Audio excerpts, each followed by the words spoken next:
Hi, it's Robbie from Chatting Tracks. I'm just off to watch the Amy Winehouse Back in Black biopic. What's it like? Stay tuned. Chatting Tracks. Let's talk music. So, I've just got back from the Amy Winehouse movie, and what can I say about it other than it's probably one of the better ones I've ever seen. It's really realistic to the story, it's realistic to the times, and they're a bit honest in it as well, which was really, really great. So let me just go through it a little bit. So Marissa Arabella, I think that's how you say her name, played Amy, and she did a fantastic job. There was a bit at the start where it was sort of, they played Amy really sort of yobbish and loudmouthed and what, mate, all this sort of stuff. And you sort of thought, oh no, this is going to be the film now. But they kind of pulled that back a little bit as the film went on. And you just saw the sensitive side of Amy Winehouse. And it was just really lovely that they did that, because it could have been a really yobbish film. And that's what I really didn't want it to become, like Amy being a yob and just drunk and all that sort of stuff. She did a fantastic job. She sung all the way through the film. Her vocals in it were absolutely amazing. I mean, you could not join Amy Winehouse and her together at the same time at points. She did a fantastic job on it. On top of that as well, when they did the Doors movie back in the day with Val Kilmer playing Jim Morrison, it was the same sort of thing. They couldn't tell the difference. And it was very close in this as well. Like, she did an amazing job sounding like Amy Winehouse. Even the movements were spot on, and the action was fantastic as well. The way she sort of like did the sort of, I can't say the word because I'll get banned on YouTube, but that substance abuse period, she even got the movements right then as well. When you used to see her on telly and you think, oh, something's up, she got all that absolutely bang on as well. It's centered around her sort of pre-signed. That's where it starts. She's not signed to a label yet, and it goes through that sort of experience, and then she sort of meets Blake, and it goes on from there as well. Interestingly, they explore the relationship with her and her nan quite a bit. Her nan was an absolutely massive role model. I didn't know this until I saw the film, so I take it that's exactly what it was, and that's gospel. So you can sort of see where she got a look from and where she got a sort of jazz influence from, and it turns out her nan was a singer as well, which I didn't know. Jack O'Connell plays Blake, and I think he does a really good job. I mean, I don't know Blake, obviously, but when you see it on telly and you've got that swagger, he got all that sort of stuff right, and it's that sort of, early millennium pub culture that was sort of going on in Camden around that area as well. They didn't shy away from the fact that it was a toxic relationship as well for the pair of them. They literally put that in as well. It wasn't a glossed over love story. And that was really refreshing to see as well and to watch. Amy sort of dabbled in substances a little bit, and it did get worse when Blake turned up. And they do address that in the film. They sort of say, Blake says, they think you're like this because of me. And I think that's true to say. I think a lot of it was not encouraged by Blake, but I think it wasn't helped as well. It's one of those things where all around the film, she needed complete support in her real life, and you just don't see that coming, in the sense of she needed a real strong role model. Like there's bits in the film where she would say to her dad, the manager was saying she needs to go to rehab. What do you think? And he was going, if she says she's fine, she's fine. When he should have been a lot tougher and all that sort of stuff. And it just shows you that all through the film, if her nan was alive, things would have been a lot different. It was directed by Sam Taylor Johnson. It's a lot of the original places as well. There's a lot in Camden. They shot outside Amy's original house in Primrose Hill and in Camden as well. And Ronnie Scott's nightclub in London, they filmed in there as well, because she used to love that place. And they filmed in there as well. And it's lovely they kept it authentic like that. This is a really weird film to watch. And it's a really weird film to watch because it's in relative history. And what I mean by that is, Amy died in 2011, I think it was. And it's one of those things where I remember seeing her on telly. I remember watching her at Glastonbury on the telly. I remember seeing all the photographs of her in the paper. I remember her dying.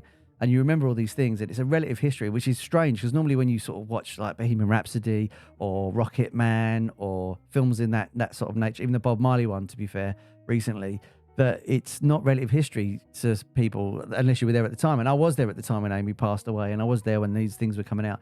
And it's strange to see it and remember it all over again as a viewer. You sort of go, oh, I remember that happening. It was really, really strange.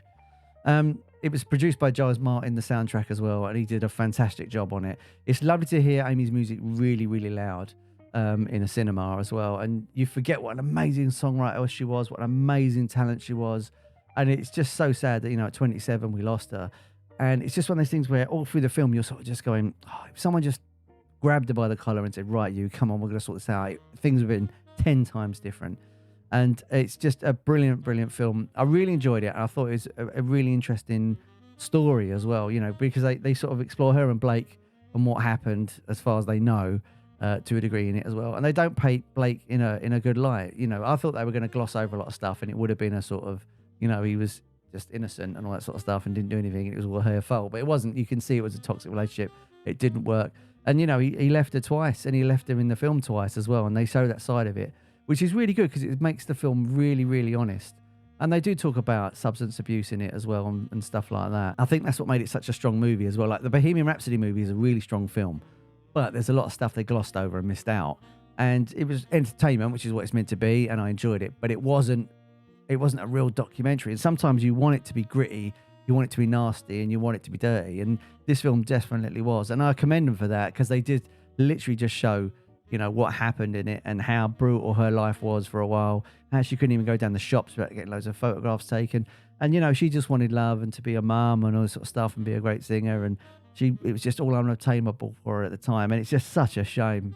It's such a shame. And that's what I think the film points at, the fact that it's a real shame that she couldn't have these things.